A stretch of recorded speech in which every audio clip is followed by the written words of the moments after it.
Hey, ladies and gentlemen, welcome back to another episode of the Too Late We Said It podcast featuring Edwin Nevedo. That's me.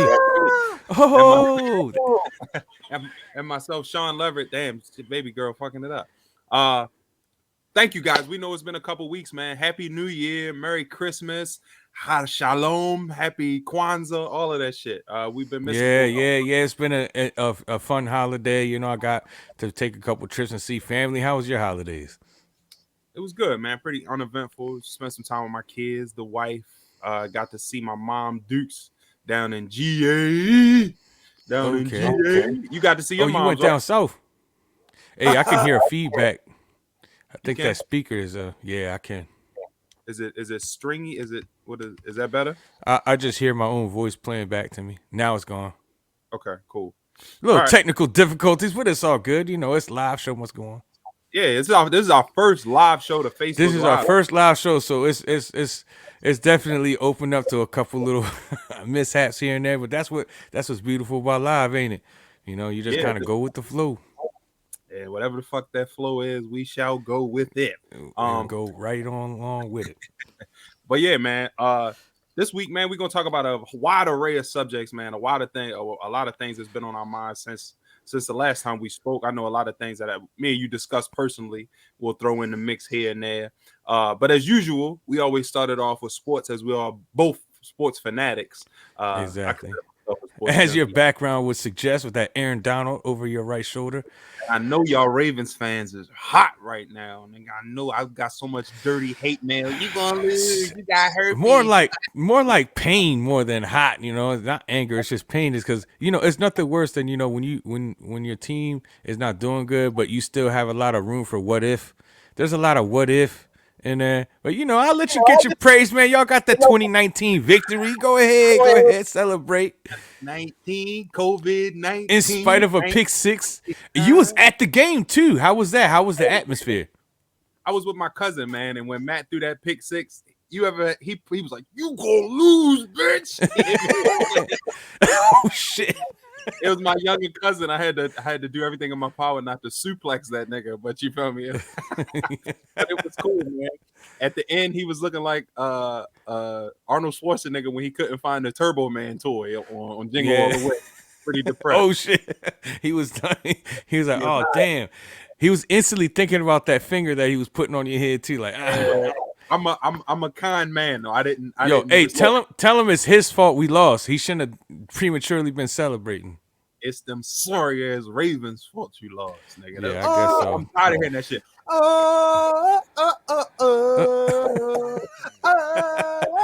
You know what's funny? You know what's funny about that is that remember when I know you don't care, but when the Ravens won the Super Bowl, man, that was so loud when they was doing that. I know. I will never forget it. When y'all beat the Chiefs, I was at the Chiefs-Raven game earlier this year. And when y'all beat the Chiefs, them motherfuckers was singing that like it was the gospel of heaven. Nigga. They was walking around. Oh, righty then. Y'all, man. Nobody give a damn about no damn. Y'all was just number one a couple months ago. Like a month ago, bro. Y'all was number one in the AFC. Yeah, man. And just what is that? Four straight losses? Five. Eesh, you got your coochie ate, bro. But it's okay. It happens from time to time. Yeah, So we take it for what it is. Lamar's not even playing in the last week of the season, so he's pretty much done for the season. High ankle sprain, bro. So we already know the Rams are already a shoo-in to get in there. You guys are currently holding the division in your seat. All you gotta do is win, and you got the division. And right now, the Ravens, they got to beat the Steelers and pray that the Jacksonville Jaguars defeat the Colts and the Raiders defeat the Chargers to create that tie scenario for the Ravens to take that last seed. Because the Patriots, they already secured that number 5 seed. Yeah, in the bag, and it doesn't matter. Like right now, I think the Raiders and the Raiders or the Colts.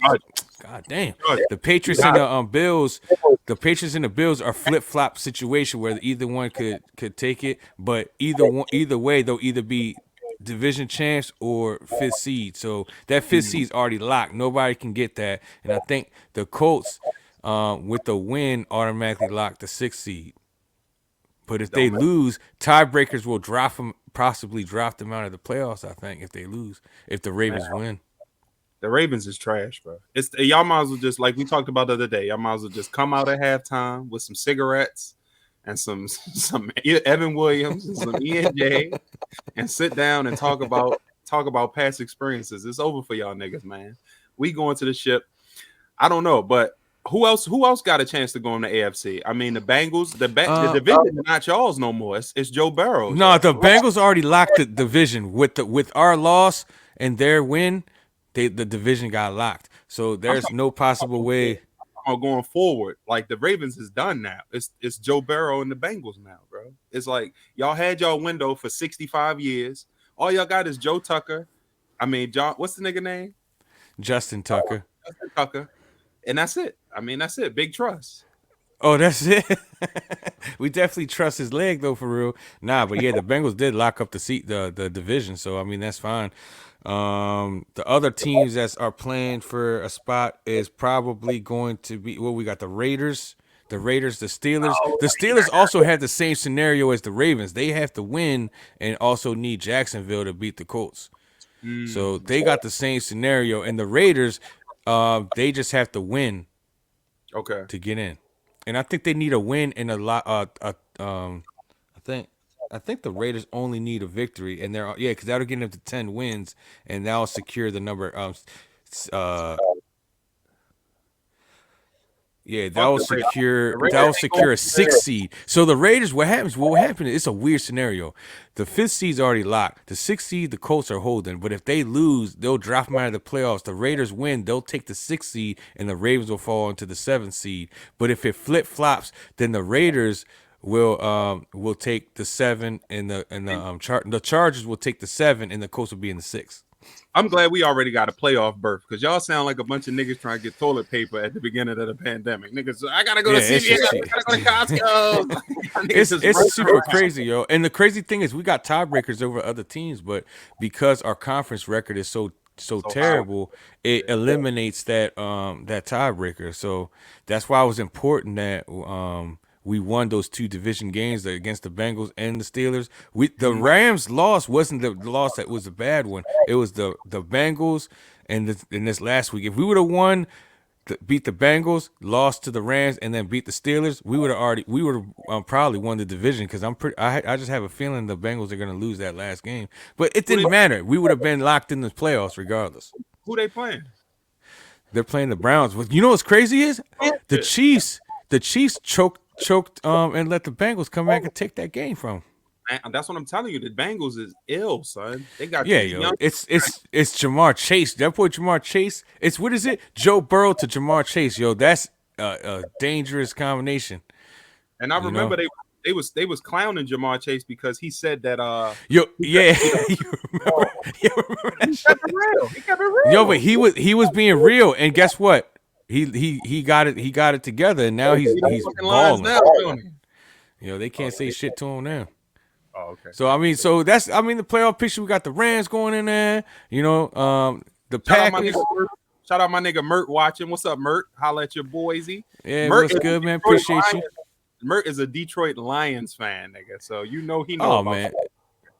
He got diabetes of football. Hey, but you know what's crazy about the Lions though? It seemed like the Lions at any time can win any game at any time. Yeah, they have a poor record, but they're a lot better than their record. Sometimes when you say that, it's kind of stupid, but the Lions been competitive in every game they've played. They've only got blown out like 2 times, I think, the whole season. He said, "Don't be saying that shit publicly. Don't tell people his Lions." He came out the locker room. That's what we're gonna call it. When you come out sexually, you're coming out the closet. When you come out as a Lions fan, you're coming out the locker room. He said, "Don't say." Hey man, you gotta respect that. Remember when the Bills was that? Yo, the Bills fans, they're getting rewarded for their loyalty now. Now the Bills is a contending team, they're a playoff team. The Bills, we getting nigga. Do you remember the Edward Jones Dome? That was the Yeah, trap. Well, the Rams. Well, once you got your young coach, yo, the shit turned around for y'all. Y'all got That nigga McVay. promenading his hair and shit. We lit now, nigga. We ready. We ready. Yeah, but the Rams, but at least listen, the Rams at least had had that time when you guys had the greatest show on turf. You know, you guys had a moment in the sun. The Lions ain't never had a moment in the sun. Well, they had Barry Sanders. They had Barry and Megan. They had that, but they never were. They never were. You know, they have not made it to a Super Bowl. Let's put it that way. Ever. Damn, that's sad. Ever. Why do you think Barry Sanders retired so early? He said, "Fuck this." I'm going to go work at Best Buy. This shit ain't cutting. Hey, but look. All right, so check this out, guys. This is our first Facebook Live episode. We do appreciate you guys for watching. If you are watching with us, we will also be taking calls during this show. We've set up a fucking makeshift he said they won a chip in 1953. I don't count nothing that was before slavery, nigga. Y'all they did win a Super Bowl. I thought they ain't never been to one. See, I appreciate you correcting that. He said he don't count anything that happened before slavery. That shit was hella long ago, nigga. They was getting called a nigga when they hit Rose the Lombardi Trophy. Good job, nigga. That's how that went. But this is our first Facebook Live episode. So we will be taking calls during this episode. All right. So in a few minutes, you'll see a banner that pops up right here with our phone number, man. Feel free to call us. It's going to ask you to give your name and then just hop in the queue. We'll take as many calls as we can on however many subjects we can. We definitely want to hear your input. We definitely want to talk to you. We definitely want to interact with you guys. So, hop in and let us know how you feel. Are we right? Are we wrong? Are we stupid? Are we fat? Are we ugly? Are we vaccinated? Who knows? Exactly. Hey, just a jab back at me being Mr. Technical. 1953, that was before the NFL merger. Am I correct? Which means that they won a championship, but not a Super Bowl. Yeah, that was a championship. They won a championship. Yeah. That's the equivalent of an AAU basketball tournament, nigga. That's Hey, but still, that's a championship, though. You gotta give them props, though. At least they got something. I ain't giving them shit. So Jared said, "I am fat." Thank you, baby. All right, so the number is scrolling right there at the bottom. We ask that you keep your calls brief. If you start monologuing, I will cut your shit off. I promise you that. Just hop in, speak on what you need to speak on, and we will keep it moving. But let's get to our first topic of today, man. A very hot topic in the media right now. Very hot topic. You brought this one up. You wanted to speak on this one. I know it's heavy on your mind, Edward. Yeah. The goings-ons with my man, Mr. Business is Booming, Mr. Antonio Brown. Antonio Brown, yeah. Antonio Brown has just been seemingly being like a polarizing figure, not just in NFL, just in like the social media world, because people can't stop talking about it. Every second that we're about to talk about, another thing releases. He just released a podcast. He had his issues with the Raiders.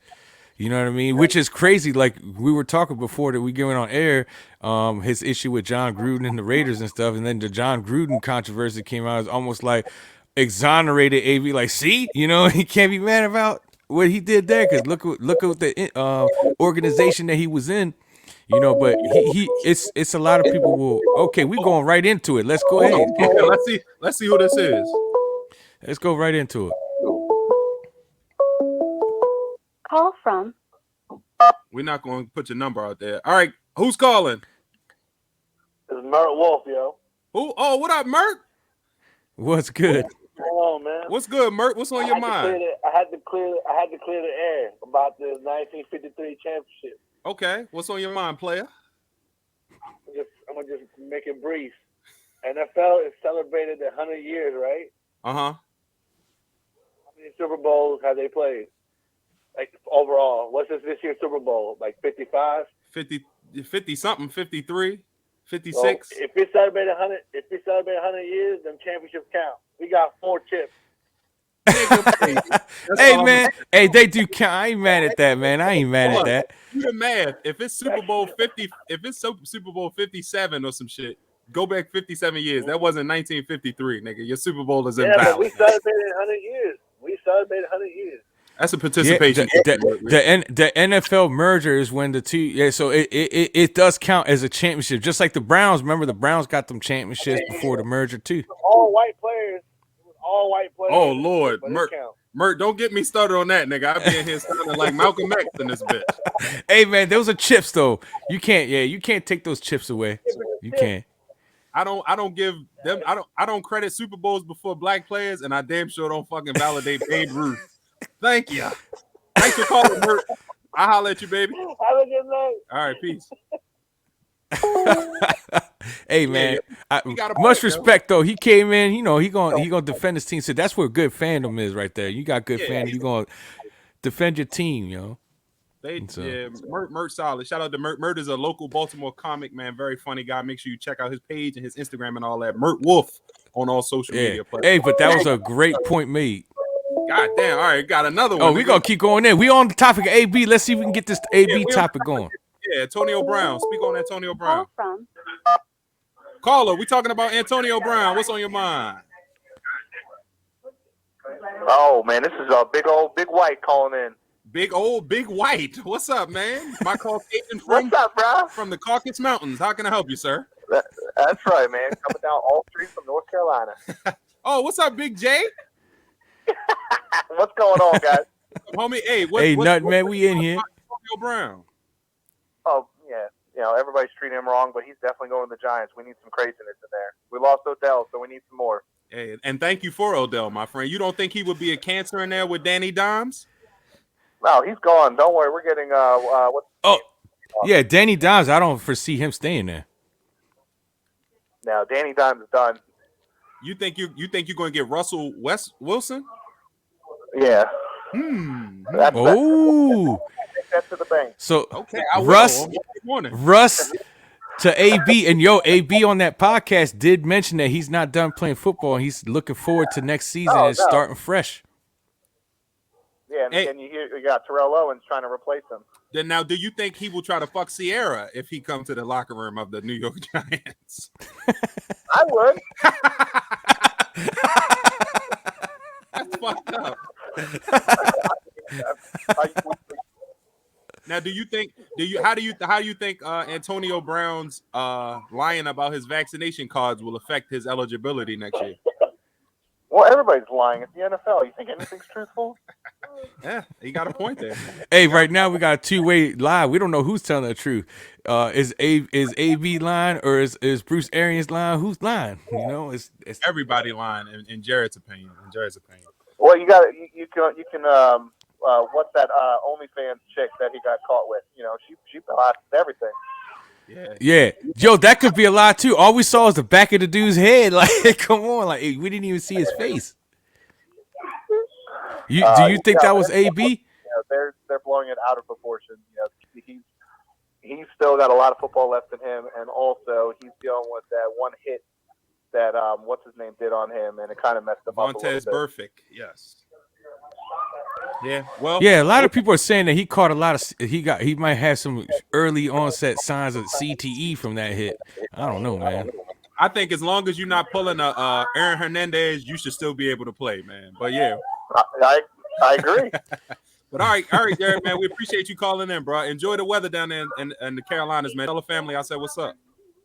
All right, brother. Tell family too. Love you guys. Miss you, and stay safe in the snow. All right, brother. Be safe. Appreciate it. So yeah, man. I don't know, man. What do you think about that chick? You think she just clout chasing Edwin?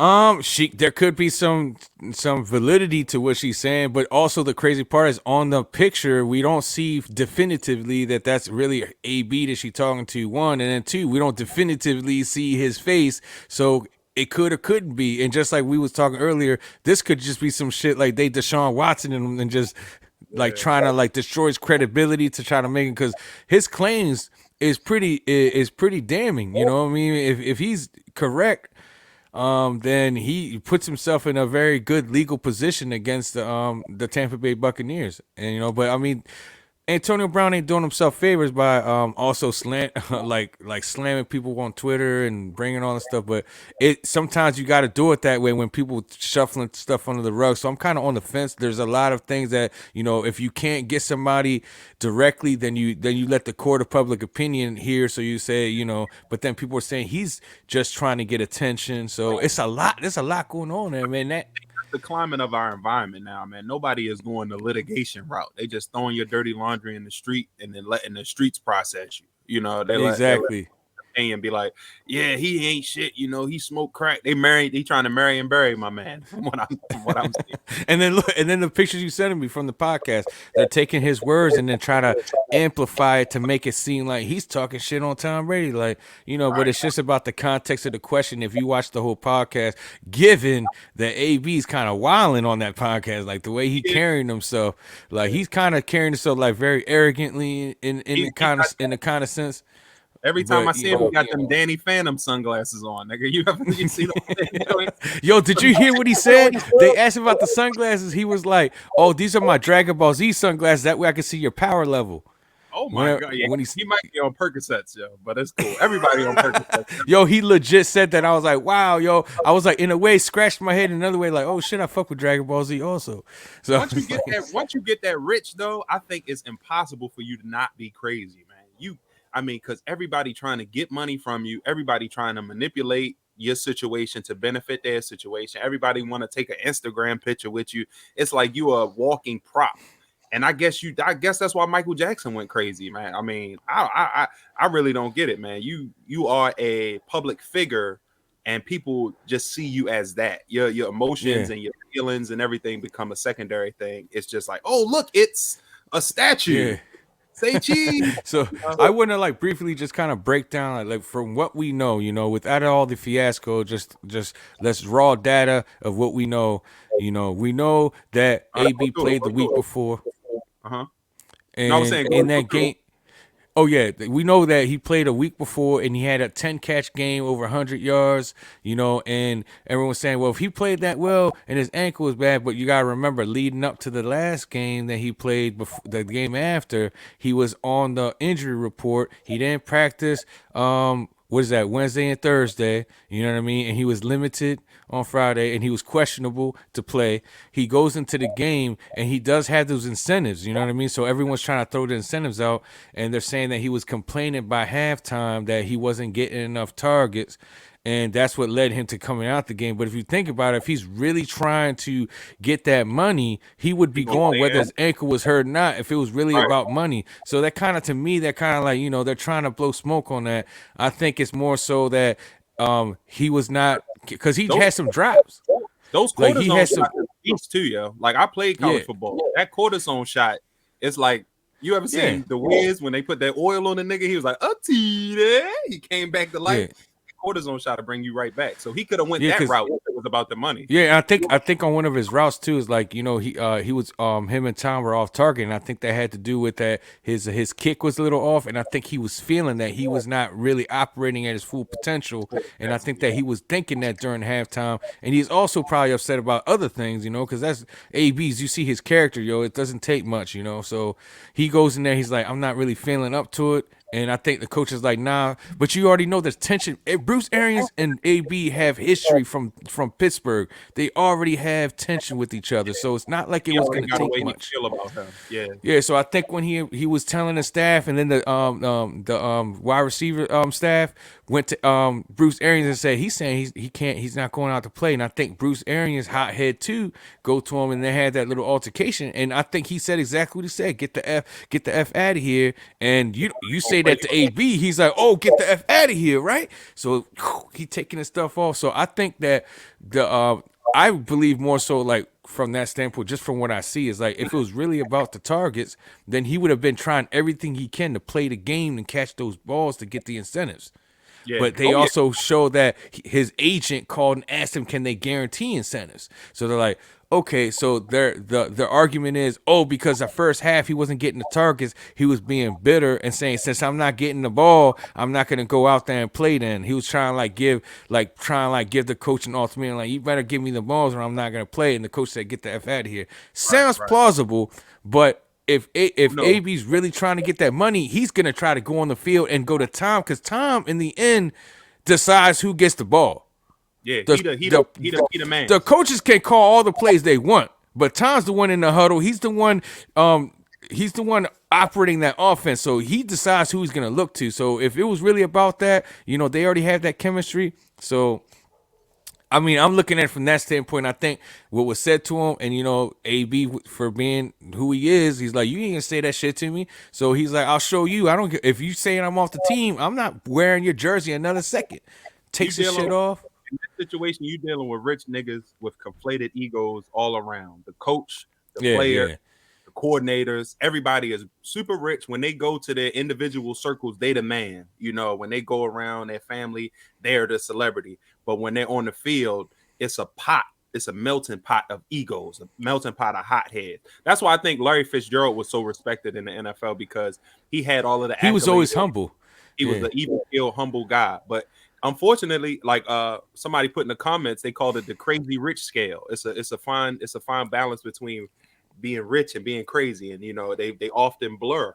So it's just hard to put your finger on it, man. It's but AB's the type of guy, he sees highly of himself, but he also puts in the work. So it's like some people, they just talk and they're arrogant, but he validates by putting in the work. And that's the one thing that everybody said everybody that's played with AB and practiced AB will say, this dude practices, his work ethic is better than most everybody they see. And that's the part of AB, and that's part of the reason why his head is so big too, because he's like, I'm this confident because I put in the work and his numbers don't lie. He was on that podcast being mad arrogant, but he wasn't lying. He was just being real arrogant. How he carries himself is also like a little bit like he's above everybody and everything. And I think that's his detriment, because you have to play some politics. You got to be a little diplomatic in how you do things, and I think that's his weakness. But I don't think he's a liar. Do you think he's a liar? I don't see him as a liar. I think he's too arrogant to be a liar. We're all liars in some capacity. So yeah, I guess, there's certain things we tell ourselves that we might not see that other people may see. So I don't put the liar part past anybody. But in that game, in football, it's not like anything else except for maybe mixed martial arts or boxing. You need arrogance, because if there's any slither of doubt or second guessing yourself, it could cost you not only the game, it could cost you your fucking knee. It could cost you you could get a concussion. If you tiptoeing through the A gap, you could get your shit blown up. You understand what I'm saying? So that is to be expected from professional athletes. If you ask me, I'm not going to expect to see you got to have some level of arrogance that you have to, like a switch. When you're just like especially boxers, you'll see the most mild-mannered boxers. You see them in interviews, like, how can this dude be so deadly? But it's like there's a switch. They're real mild, man. But when they put those gloves on and get in the ring, it's like they turn into a fierce monster. You know what I mean? Shout out to all the Mexican boxers too. All the Mexican boxers do that better than anybody else. Mexican boxers will get out and they'll be like, I thank you, I praise God. They very nice, but then they killers when they get in the ring. Black people, white people, they just arrogant the whole time. But Mexican boxers, y'all got that shit down pat. Y'all respect it. Yeah, but look at Canelo Alvarez though. Like when he's interviewing. Nice guy? No, that's what I'm saying. Like he doesn't have an aggressive personality. When he's talking, and he's real like chill. But he's also very confident, and that motherfucker goes in to fight. A lot of people got a lot of like doubt with Canelo and everything. But I love Canelo Alvarez, man. Boxing is such a very weird sport because it's so political, more than so than any other sport. All the politics behind boxing is crazy. Let's not talk about boxing. So that's a whole nother subject matter, yo. So we segue in from AB to boxing somehow. My bad. Deontay let me down during Black History Month, nigga. So I don't even want to talk about boxing. There's a hole in my heart, nigga. But let's talk about that movie. I think we harped on football pretty much, man. So let's talk about the movie Don't Look Up. It's a new movie that just came out on Netflix. Well, not just. I think a week ago, 2 weeks ago, 3 weeks ago. Yeah, it's been out for about a week now. Yeah. Did you get a chance to see it, Edwin? Yeah, man, it's a comedy. It's a type of comedy that it's like a comedy that at the same time they're hitting you with a straight direct message within the comedy. So it's like over the top.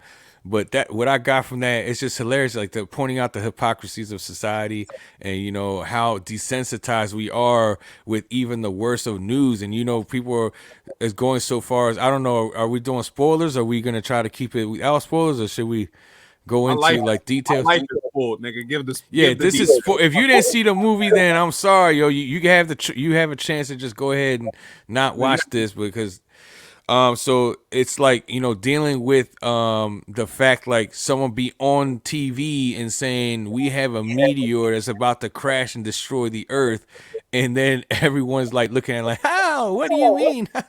It's gonna be a close by. Valley this weekend. Don't nobody Yeah. get it. And it's just insane how crazy close to the truth it is watching that movie, even though it's like exaggerated truth. But we're literally living in that world, yo. We're taking bad news and this and people just take things lightly to some degree. It is a because documentary. it's a documentary, as you said. It's kind of like documentary type.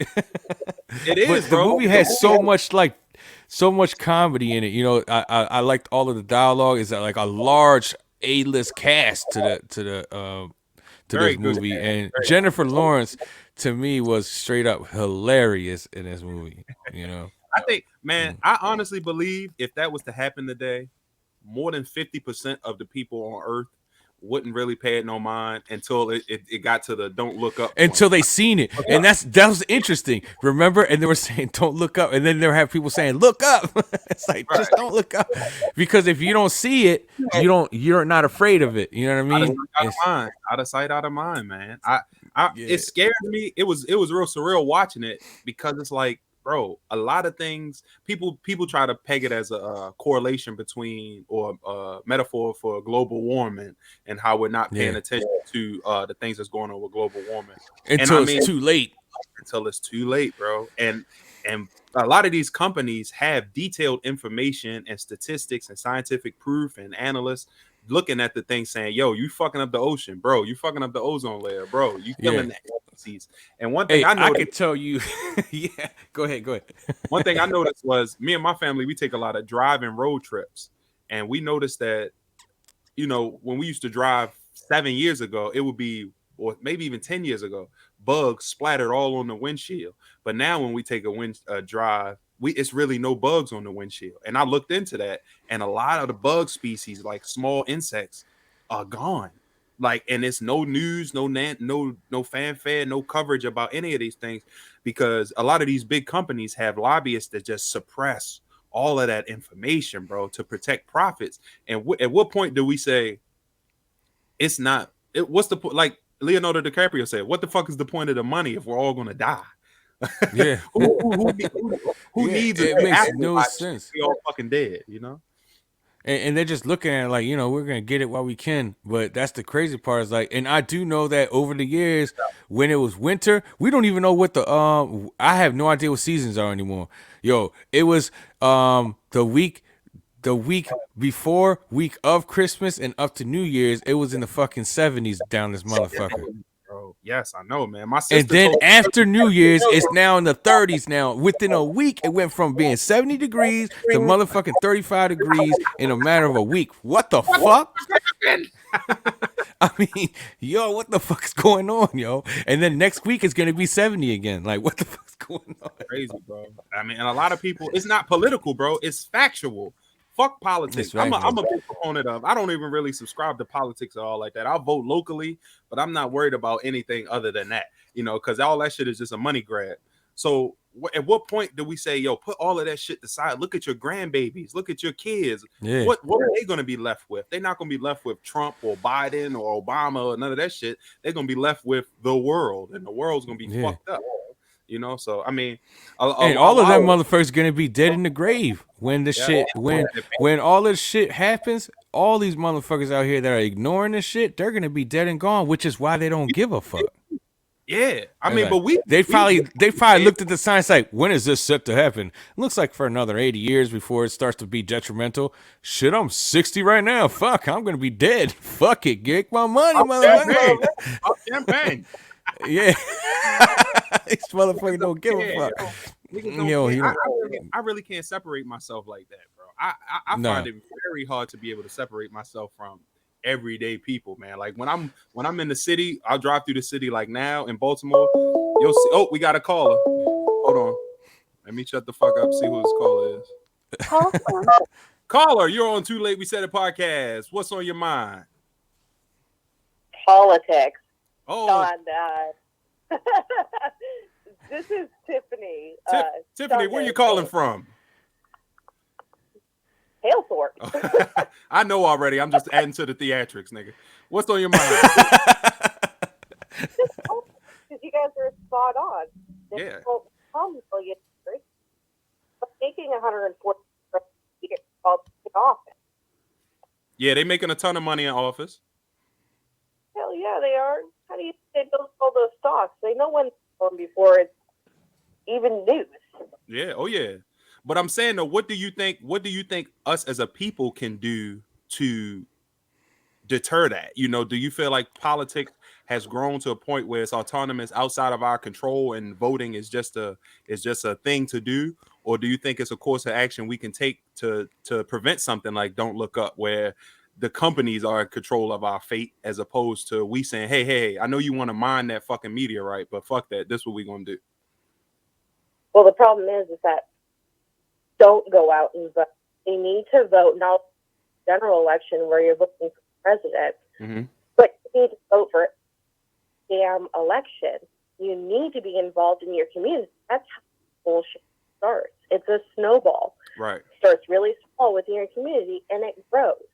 Yeah. These companies did lobbyists overnight. Right. So yeah, their tactics against. Yeah, it's a beast though, because like me and Evan was discussing, a lot of people are disconnected from the general population, Miss Tiffany. A lot of people only care about their Lexus truck and their suburban home, and their social media following. Social media following. You know, it's a very internal, introspective look at the world. It's not, you know, people. I was about to say right before you called, you know, I drive through the city and I see homeless people sleeping on those vents, pumping out noxious fumes. They don't care that they're breathing all that shit, and they just want to stay warm for tonight. And a lot of people just walk past that and look. So if they can't see that in their community, it's no way they're going to have the foresight to see 50 years in the future, you know. It gets kind of depressing sometimes, but you know, it is what it is. No, I agree. I was going through actually Baltimore City today too, and it's the same. You see all these houses boarded up, but this private business bought over 200 houses. Yeah. The hell do you think is going to happen with those? And they bought 200 houses last year. Now they have over 5 houses under their domain, and they're doing it for altruistic reason of minding the gap between who are homeless and those who are ultra rich. Now you're going to raise their rents and not do shit for them. You're a slumlord. Yeah, it's a fucking pay me mentality. Yeah, it is what it is. But yeah, but thanks. Go ahead. Oh, I was just saying it's jacked. It is, man. I'll meet you downtown with the signs and the tiki torches. We're gonna burn this shit down tonight. Thanks for calling in, Tiff. Be safe. Have a good one. We can start rehabbing all of the places that are currently broke down and actually make a difference for our city. Yeah, we can. It's a work in progress though. But congratulations on the new job too, though, Tiff. Give it up for Tiff one time. Yeah, that's what's up. All right, Tiffany, be safe. All right, you too. All right, bye. Chill at home. All right, bye. Yeah, man. She's like, I'm definitely gonna be safe because I'm chilling at home. Nah, but that's true. Just like what she was saying, like, you know, being involved in the community it goes further than just like, you know, just voting, but being involved with your immediate community. You know, it's like, you know, that whole love thy neighbor thing. It's like your community is your neighbor. Everybody that lives within the community, being involved in what's going on in the community, making sure the community is clean, looking at what's going on with the politics around your community, your town. And, you know, if you see something that's not right, speak on it. Look, this tree is growing over the stop sign and it's causing accidents because people can't see it. Community gets involved, goes down there, signs letters and makes them, hey, cut that fucking tree, yo. People are getting, you know, there's an area over here where, you know, your homeless population starting to go up. Hey, man, let's get together. Look, this house over here is an abandoned house. Why don't we try to get the city to turn this house into a shelter? You know, stuff like that can happen, like, you know, but it takes people, you know. It's like not one person can't do it. When you go, it sometimes starts with one person speaking out and then people come in and follow. But she's absolutely right. If everyone's always within their community and taking care of the community, then these type of things, these solutions start to appear, they start to come out, and then you're also seeing by voting, seeing what are some of these laws. Your politicians, make sure you're electing the politicians that align with what our goals are in our communities, because that's what happens. It starts that way, and then before you know it, because no one's paying attention to these little politicians, those little politicians become big politicians. Mm-hmm. But so they start to fall through the cracks, and then you get Trump in office. Like, what the fuck? The main thing about politics, though, is you have to fund politicians, because they're only going to serve the agenda of the motherfuckers that's lining their exactly, pocket. which coincides with being in your community, being involved, because then you can support and uplift the right people and completely push. I think even more so than that, bro, you got to put the money out there, because like you can have 700,000 motherfuckers saying, yeah, fix the roads, you know, but if y'all not putting no money in this motherfucker pocket, and then, you know, Procter and Gamble come along and be like, hey man, fuck those roads. You understand what I'm saying? We're going to be dumping 700 gallons of toxic waste into the harbor. Fuck with your boy. That's what they're going to do. You know what I mean? Money make the world go round, bro. All of that altruistic shit about positivity and manifestation and all that shit is dead now in this world, because the world's moving so fast. As soon as you focus on one subject, it's 15 more right behind it to shake up the pot. But what's going to remain constant is that motherfucking dollar. Yeah, and I'm not trying to say money is the all be all, but it's definitely one of the main gears in this machine. So that's what we. Stop being so frivolous with your fucking money, people. But that's also one of two things, because you know you gain power with a lot of money, the financial power, but then also numbers also create power too. You know, and you know the community. No matter how rich you are, you're rich because motherfuckers are working to help you get rich. No motherfucker just sit down and just their money just grows. You know, you either have some kind of like. You got some kind of hustle that's going to bring your monies in. It's always going to involve you making money off somebody else, because you're the brains of the operation. So that's the point. Like, because the community, they're the workers. They're the ones at the bottom. They're the worker ant. You know what I'm saying? So if all the worker ants stop working, the rich motherfucker going to dry out. So it's a give and take. You know what I mean? You know, remember that movie Ants? When Z told everybody, like, we don't gotta work in these mines, and niggas just stopped working. That was my shit. It was my shit. Hey, he changed everything. That was my shit, bro. Yeah, that's what I'm saying. Like, you know, and what happened, the top people, they couldn't do shit because the majority is the workers, The majority is always going to be the workers. So when you mobilize, but you have to be unified. That's the problem. That's what the rich people do. They confuse us. They're going to keep distracting us with a lot of things, you know, and you have to push through it, and it makes it harder. So of course the road is hard to travel when you're the person at the bottom. But when you mobilize as one unit, you know what I mean? A hand is just a hand, but when you put all the fingers together, it forms a fist. You know what I'm saying? Message. Well, that's what I'm telling you, yo. That's facts. That's facts, though, bro. But my little brother just chimed in and said he high. He wasn't expecting this shit to go so deep. we went from AB to that, nigga. Well, we about to take another. That's why it's too late. We said it, man. We go straight to topics and go from joking to serious so fast. Yo, you don't know what's going on with this show, man. I'm telling you. I bet you're not going to expect this next topic that we about to go. So the next we doing it. We want to talk about, and I don't know if you ever participated in any of these activities, Mr. Elwin. I know under the guise of my wife right here, I'm going to deny all implicit complications and participations in all these events. But let's talk about. Let's talk about swinging lifestyle, couples and swinging lifestyles, and gang bangs. Okay, now what we're gonna talk about with this subject? First of all, hold up, pause. Can you just say that title again? Swinging and gang bang. If you don't know what gang bangs are 6 to 12 people engaging in simultaneous sexual activity in a room, a lobby, a hotel room. It doesn't matter. But that's an orgy. A gangbang is one person getting. The difference is it's one person. Let's say it's one person getting sex by a bunch of people. That's a gangbang. But an orgy is all the people participating together. That's an orgy. So there's two different things. Oh, you're right. One is more respectable than the other, I would say. one is more respectable. Get the fuck out of here. So what? I mean, what I try to figure out is one of the things that would be my biggest things is being in that activity of myself as far as swinging goes.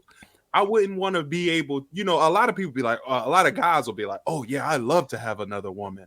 But you forget that in your swinging situation, another man has your wife as well. So, you know, you might be in there like, yeah, this new pussy feel good. Then you look to the right and you see your wife like, oh yeah. You're like, oh no. Shit, I've never heard her say, oh yeah, like she just said, oh yeah. And suddenly your good time turns into a very insecure, not so good time.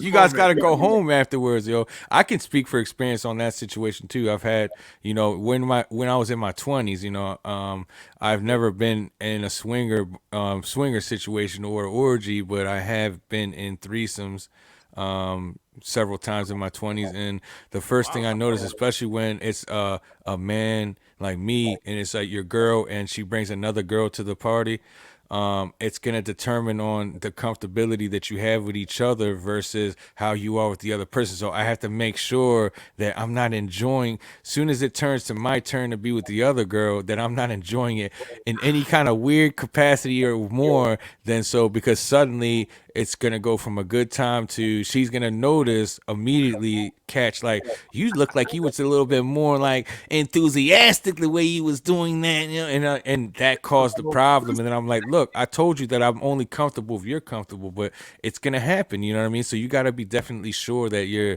very secure in your relationship to be able to even go there. And that's just a threesome. When you involve like orgy situation, that means that your partners are changing like a rotation, like musical chairs, yo. The music turned off, like switch.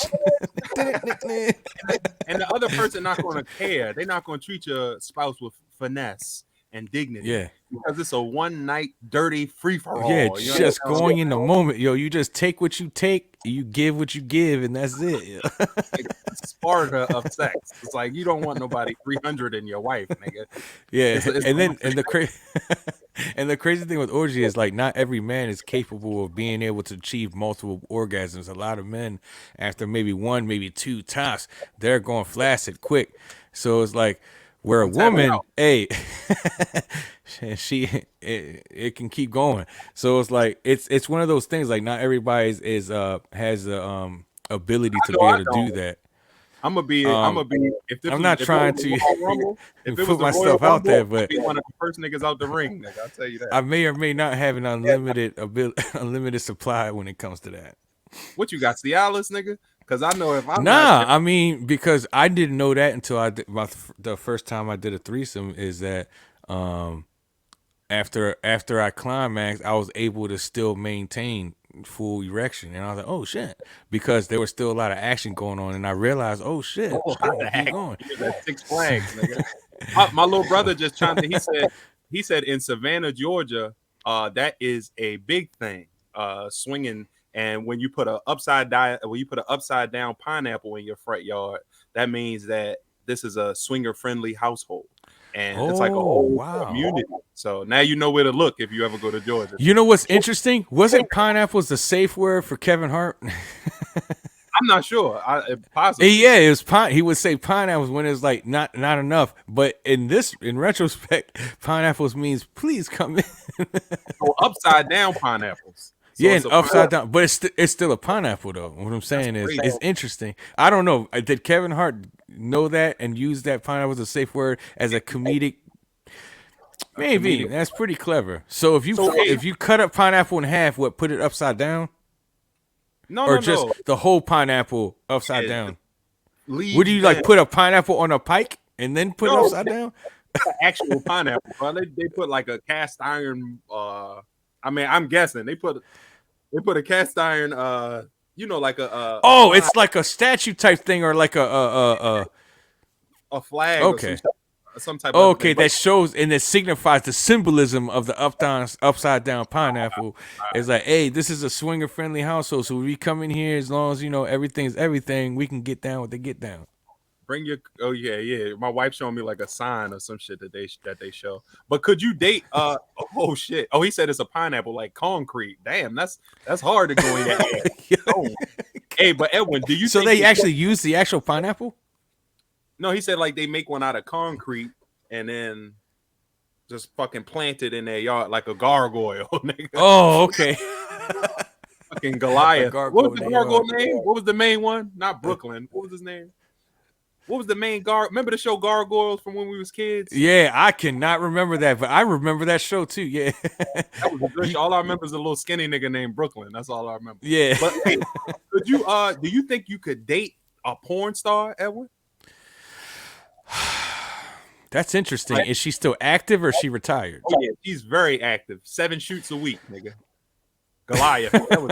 Well, you know, dating and having, it depends on the type of relationship. If it's a physically based relationship, it definitely would kind of build your internal you know what I mean, your tough skin would be you would have to like grow into the situation. Like I'm never gonna put something out of reach. Like it's not out of the realm of possibility, but I would say it's difference between someone active and retired because look, she come home one day. She's like, "Oh, I'm gonna start dinner." She turns to walk to the kitchen. You like, "Oh, baby, you got a little bit of nut on your ear. Let me get that off your ear." Nah, I doubt that. That means that she's in like the low budget ones because those high end ones, they high end, man. That's not how I get down. They do full showers and stuff like that. People be having ketchup in their beard from time to time. A little bit of nut behind. Yeah, there's something about Mary. It's gel. I mean, I would say like this. A relationship is about, you know, the connection with another person. If the connection is strong, then it can survive. But if the connection is weak, then it won't survive it. It won't survive it. So I think that's something that if I was to entertain the idea of an active porn star, then I would probably say that we're not going to have a sexual relationship until our relationship gets to a certain level, because then I don't have to worry about me thinking about on a daily basis though. Then that means that I don't have to worry about her cheating because she's getting it. She's not gonna. She's just doing what she's doing from the camera.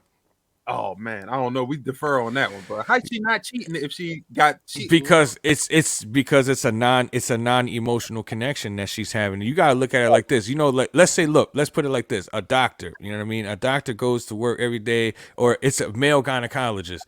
Do you think you could be a successful male gynecologist if you're going to get aroused every time you look at a woman's vagina? No, when you're at work, you're seeing it differently than you are when you go outside of your job and see one. It's going to be two different experiences. So when a porn star, I'd have to think, maybe we need to talk to one there once they first start. I think in a porn star's career, when they first start, it's going to be all, the connection is going to be all their like regular sex. But after a certain amount of time, you become desensitized that it's just work. So when you're going there, you're just doing your job and going home. And then when you go home, it's a different, it's like a switch, just like we was talking about in boxing. You go in the boxing ring, you fight, you come out the boxing ring, you back to normal again. So I think that we are looking on the outside, so we don't know, because it's hard for you to try to like understand, like, yo, because if I have sex, it means something more to me than someone that does it for a living. So I can't sit here and say, you know, so if I'm entertaining the idea, that means that the person has to be special enough for me to be able to look past that, because I enjoy them that much. And that's why I would say it'd be more healthier for me to say that our relationship needs to be outside of the sexual realm. Otherwise, it won't work. I feel like that's a huge part of relationships, though. Like the sex. Like oh yeah, of course. Hell no. If you base your relationship on, I disagree 1000%. I didn't say you base it on that, but that is a very huge part. If let's say you've met a girl, it shouldn't be. I don't think it should be. So if you met a girl, you didn't have sex for a year, you would be like, "We're cool." Because I don't think as a person, sex is a huge part of your relationship. Well, I understand. Wait. I'm sorry. I want to absorb what you just said. If a girl, say that what you said again. Let's say you met a girl, and or a ladies, if you met a guy and y'all together for 12 months, and she up there, you know, you building your connection, and y'all dating for 8 months, 9 months, y'all still haven't had sex yet, but she fucking somebody or he fucking somebody every day on camera, 5 days a week. you gonna be like, I mean, we're creatures of, we're sexual creatures, except for fucking John Paul the Pope or some shit like that. He probably beat his dick every week.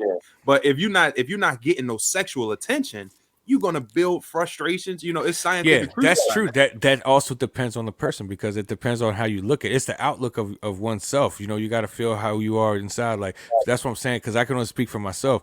I would probably eliminate sex because I would just concentrate on our time together. And will we be affectionate? Because there's a difference between sex and affection and, passion towards each other, and then let things happen organically. But if I start thinking about that and start doing that, then all I'm going to be thinking of while we're having sex is, am I even measuring up to the dude she's fucking in the porn stars? Or is she even feeling orgasm? Or is she just giving me a porn star show? Like, she's just acting like she's really not.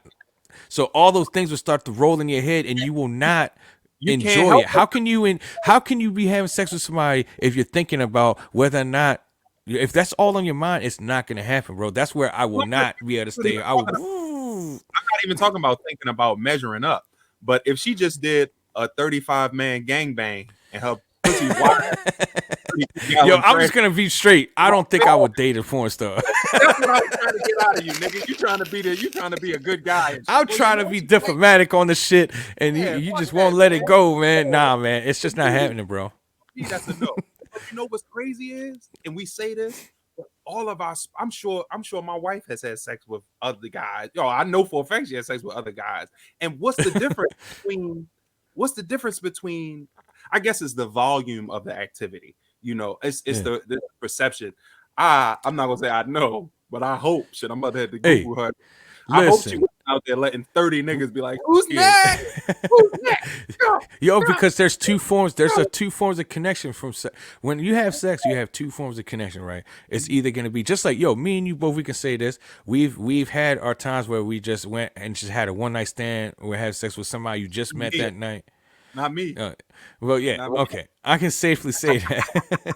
I don't have nobody over my shoulder, but I know the difference to me, what it is between whether I have sex with somebody I connect with on an emotional, spiritual, 100% connection versus somebody I just met and just having sex just for the thrill. There's two different types of feelings. The sex feels different both times. So I think that's why it's only a specific type of person can be able to do that. Just like not everybody can be a porn star. Not everybody's going to be able to succumb to a lifestyle of swinging and doing that because they view sex differently. You know what I mean? They'll have the sex when they have together, which is more emotional and connected. But then when they're going out, they're fulfilling something else. Just like somebody likes to ride motorcycles and feel the wind through their hair. It's a different type of rush. So I think that's what it comes to. So if you're a very highly sexual being, but you also like the connection, then you have to find somebody that's on your same wavelength so you guys can differentiate between swinging and making love, because there's two different types of sexual connections there. And I think that's the difference is.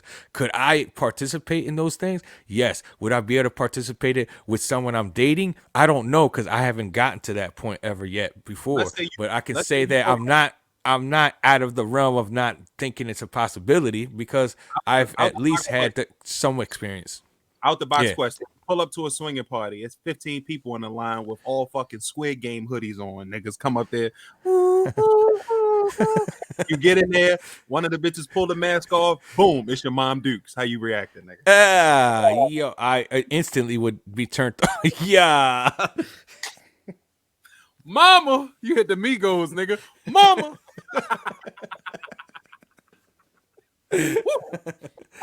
Everything, my whole life would change in that moment, is what I'm gonna say. I probably, including my mama, nigga. Everybody catching the speed, nigga. Yo, I can't really say how. Yo, that would devastate me probably. Hey, if you watching still, call in. Let us know what you. Yo, this is the time to call in. Like, I want to hear what people got to say about this. People probably too scared. Hey, listen. People probably scared to talk about this. It's hard to talk about this, yo. It's a very tough subject. In Baltimore, male and female. I know y'all hoes. Pick up the phone, call us. Pick up the phone, baby. I don't know, man. Phone. It's crazy, man. But yeah, you're right. But like you said, when you talk about a gynecologist, I think, man, we're all humans. I think a man can't help maybe after 30, 40, 50 years in practice, maybe he's desensitized. Yeah. But in the Let me first- share it to my page, yo, so I can get some. No, go ahead, keep talking. I gotta share I that. think Shit. in the first couple years, it's like, man, she got a pretty pussy, or a female. Do females do Right. like dick doctoring? I don't What know. do you mean? Dick doctoring. When you the doctor of dicks. What is that called? I know what gynecologist Well, is. hey, A penologist? I don't know. I have no idea because Google dick doctor. Put it on private so Google don't have that information about you. put it on incognito browser search. Damn. Hey, yo. Crazy, man. Oh man, this is getting real. Yo, It's where is getting this real. thing? Where is this thing airing right now, yo? I can't find it. Dickdoctors.com. I don't know, man. This thing is it's on our page. It's on the It's Too Late We Said It podcast page. But you know, that's a weird thing, man. But hey, yo, Edwin, we actually at the hour mark, bro. You know, we've been trying to keep it tight, unlike the women that you're loving in these pornos, sir. Yo, I'm trying to share our stream, but I Edwin, don't what know if where it's it's at. like this, bro? What if it's like this? It's this wide. You can't hang court with that. You're gonna have to hit it like this. You're gonna have to cowbell the pussy. Hey, yo, what is it? What's that exercise with Kegels? I can't. Kegels? Well, I should do Kegels. I had a colonoscopy today, guys. I should be doing Kegels for my ass. My booty. That's what you. Matter of fact, let me see that cup. That's your asshole right now. It's like the entrance to a fucking dude. Nigga. Yo, you know that girl at the strip club, like shooting the ping pongs? You're shooting oranges out your ass right now. Whoop. I can shoot 30 Nerf bullets at once out my ass. Whoop. I'm not fucking with you, yo. Hey, but we had an hour, bro. So you wanna let's wind her down, man. Hey, man, let's go ahead and wind it down, man, because this is our first live show. I think that we definitely should do this again. You know, we had at least a few calls come in, and I appreciate those calls. I think as we start to do this more, people will start to, you know, come in, just call, say what you feel. Yo, ain't no judgment, like man. thought. We Just say we having fun, but we also talking serious stuff, but we having fun too. Shout out to my man what Brenton, you man, a fellow Rams fan, bro. We going to the chip, cuz you already know what it is. Yo, you know what? I'm really hoping that you get everything that you want, because I just don't know how you're gonna handle it when the season ends and y'all ain't the ones hosting that Myself, if we don't win the Super Bowl. And I want to continue. I want to continue this, man. This has been good, Joe. You know what's funny? Please, a man. lot of people were around. We had a 3-game loser streak. And niggas was on my ass. My inbox was chirping. Nigga, y'all niggas trash. LOL. LMAO. Nigga, all in my shit. Yo, wanna know what's funny though? The entire season, even though the Rams, when you guys were in second place in your division, the entire season you guys had at least a 2-3 game lead on the whole conference in that fifth spot. So you guys never were in jeopardy beyond the playoffs the entire year, even with your 3-game losing streak. So it's like, see me, I'm gonna look at that before I start talking trash. I'm like, yo, until that your placement starts to dwindle and drop, you guys never lost your spot. Right. No matter even when your losses. I was like, dude, look at the whole NFC. There was teams that were under 500 that were in the 7th seed, and I'm like, if you see that, and then literally the Rams have 3 losses, and if people was talking to you, I was like, yo, chill. Yeah, they're not even in jeopardy. But I think that's important. I think if one thing the Patriots showed us is that you can go undefeated, but if you don't end that season with the championship, that undefeated season means nothing. So I think it's important that you get a couple L's throughout the season, because it at least shows you, it gives you that character to understand that, yo, don't be too much in your head. Don't think that you're unbeatable. Any team's beatable any given Sunday, yo. And that's why you got to be able to look at that. And I think that losses are important. Except for the Jags, nigga. Them niggas is ass. Yeah. But somebody just hopped in the chat, and we'll talk about this next time.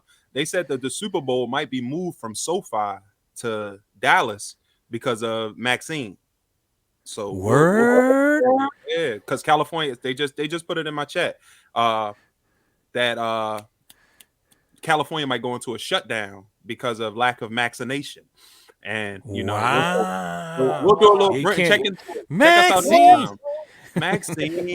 Maxine, you don't get the Maxine. Yo, coochie ain't clean. Maxine. We'll talk next time, man. Hey, Edwin, anything you want to say before we sign off, Brody? Hey man, I just appreciate it. It's the first live show. It's been a blast, yo. For our callers that called in, much appreciated. You know, we had some great effective input from our callers. Yes. So, you know, as anything, this is our first one. So you see, maybe this time you were kind of like you had the send button, you didn't want to hit it. Yo, next time just hit that send button, call in, man. It's everything is everything. Yeah, don't be afraid. Call us, baby. Call us, man. 54935. I sit alone in my room. How the song go? I need calls. It's like these dudes are trying to like start an orgy over here. Like, our first, just so y'all know, this topic has been put off for like 4 episodes because it was extended. Our episodes kept extending, and we didn't get to it. We wanted to be the last topic, and then we're like, we're gonna cover it next time.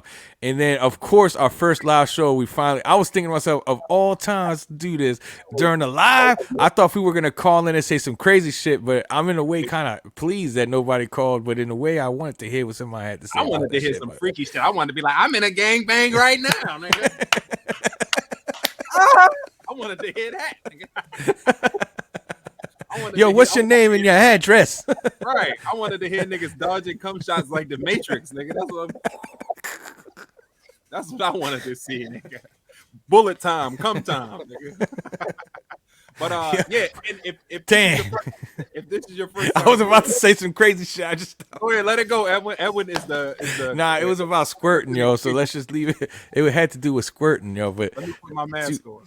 Yo, we're gonna bring this topic on another live. I'm gonna make sure we bring this topic back to some degree because I forgot a whole part of that I wanted to mention. I just remembered. So, you'll have another opportunity. You'll be able to call in, you squirters. But yes, if this is your first time viewing us, man, just go to YouTube, search Too Late We Said It podcast. This is our 7th episode. We got 6 other episodes up. They like fucking pushing 2 hours, but it's great content, man. Same energy. Me and my nigga Edwin, we be rocking, man. Hop in there, go to those videos, hop in the comments, hop in this comments. Anything you want to talk about next time, just drop it in there, man. We hungry to talk to you guys about things you want. And share. If you enjoyed everything that we was talking about, share it across. It's gonna be on there. Go to our Facebook page, like it, share it. When we get to a certain amount of likes, it gives us incentives to continue going forward. It also helps us build up so that we can bring this platform to you on a more frequent basis. So it's just about support. Give us support, we give it back. We're gonna this is an ongoing thing. So share, and just keep your eyes open as we start to build this and and moving forward, Joe. It's an enjoyment for me to be able to discuss this and also find ways to grow by connecting with people. That's what this is about, Yep. So and go get in a gangbang this weekend, man. Have fun, YOLO. and then call in and tell us about it. Hop on Craigslist personals. We'll see what's up. You'll find something. Hey, but be safe. Yeah. Guys, have a great weekend. Have a great weekend. Have a productive work week next week. And we'll try to get back to you as soon as possible. We had a schedule, but life is pulling me personally in a lot of different directions. Yeah. Edwin is on standby and ready. So we'll try to bring you this content. Yeah. They're gonna be sporadic, but we're still coming. They may not come on a frequent, but they might not come as fast. But yo, checked out this episode. If you just tuned in and we're coming off air and everything, we're gonna repost this on YouTube, so on our same channel, so you could definitely catch this back. And he's gonna run back. All right, Edwin, bro. I'll let you later, man. Thank you guys. Be safe. All right, have a great weekend. No doubt.